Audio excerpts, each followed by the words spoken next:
और मैं ये कहना चाह रहा हूँ, मैंने ये सीखा है अपने पिताजी से, और सीख सकते हैं इसको, ये केवल तुक्के की बात नहीं है, सीख सकते हैं।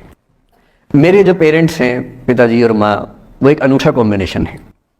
अच्छा, आप किसी शादीशुदा जोड़े से अकेले में बात करके देखिए, जब वो कंफर्टेबल हो आपके साथ, आप उनको बोलिए कि मुझ में और मेरी पत्नी में, या मुझ में और मेरे पति में ज़्यादा चीज़ें मैच नहीं होती हैं। सीरियस होकर बोलना, मजाक के मूड में नहीं, सीरियस मुंह बना के बोलिए, थोड़ा भरोसे में लेके। दुनिया का हर जोड़ा आपसे बोलेगा आप में तो फिर भी कुछ मैच होता है, हम में तो कुछ मैच नहीं होता, एक भी मैच। सारे जोड़े ऐसे ही चल रहे हैं, सबको लगता है कि उसका घर बढ़िया चल रहा है, मेरा ही ठीक नहीं चल रहा, क्योंकि उसका घर आपने फेसबुक पे देखा है, अच्छी अच्छी फोटो देखी हैं। 24 घंटे में से जो 2 अच्छे मिनट आए थे, उसमें ली गई 25 फोटो में से बेस्ट फोटो फेसबुक पे आई थी, और अपने घर में आप बाकी 24 घंटे में से 2 मिनट छोड़ के बाकी देख रहे हैं। तो दूसरे का घर हमेशा अच्छा लगता है कि यार लाइफ हो तो उनके जैसी हो।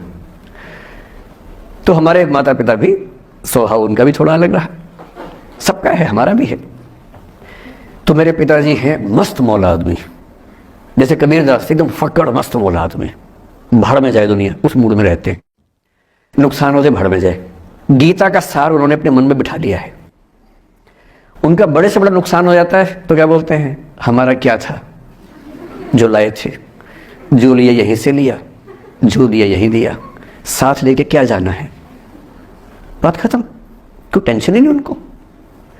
और बाकी सब लोग टेंशन में कि अब क्या करें, ये हो गया वो हो गया, कैसे मैनेज करें। मेरी माँ को तनाव हो जाता था, तो जब पिताजी ऐसे हो तो माँ को तनाव होगा, सीधी सी बात है। अगर माँ वैसी होती पिताजी तो लव में रहते हैं, तो सामान्य बात है।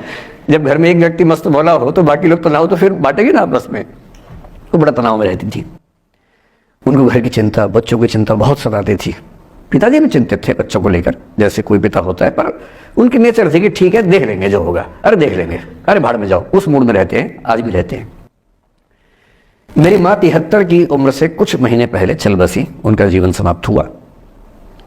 मतलब मुझे नहीं पता कि जीवन क्यों समाप्त होता है, क्योंकि बड़े बूढ़े कहते हैं कि हर व्यक्ति की सांस का इतिहास है, सांसें लिखी हुई है, ईश्वर ने उतनी सांसें मिलेगी।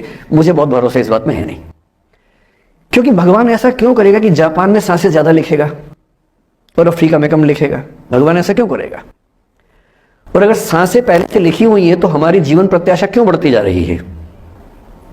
अगर सांसें पहले से फिक्स हैं तो आजादी के समय से लेकर आज के 70 साल में जीवन प्रत्याशा लगभग 2.5-3 गुना बढ़ गई। और हम ये भी कहते हैं कि लोग खराब हैं। अगर लोग बुरे हैं तो जीवन छोटा होना चाहिए कर्मों के हिसाब से। लोग खराब हैं और जीवन बड़ा होता जा रहा है। तो मुझे उन मान्यताओं में बहुत भरोसा है नहीं कि सांसें लिखी हुई हैं। अगर सांसें लिखी होती तो मनुष्य की औसत आयु 25 साल से ऊपर नहीं होनी चाहिए थी, 25-30 मैक्सिमम।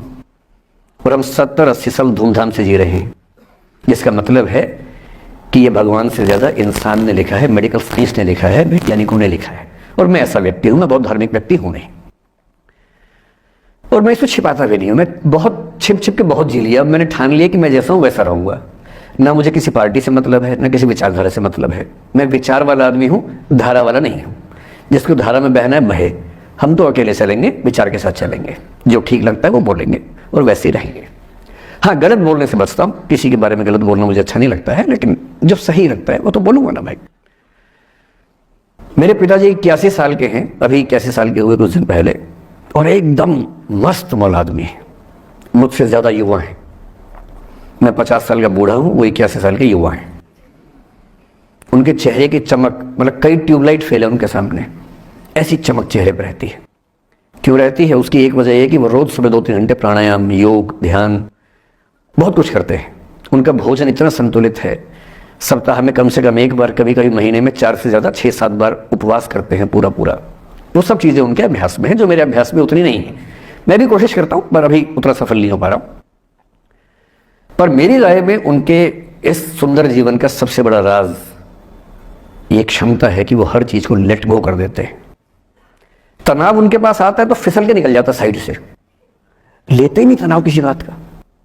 कुछ भी हो जाता है तनाव ही नहीं लेते।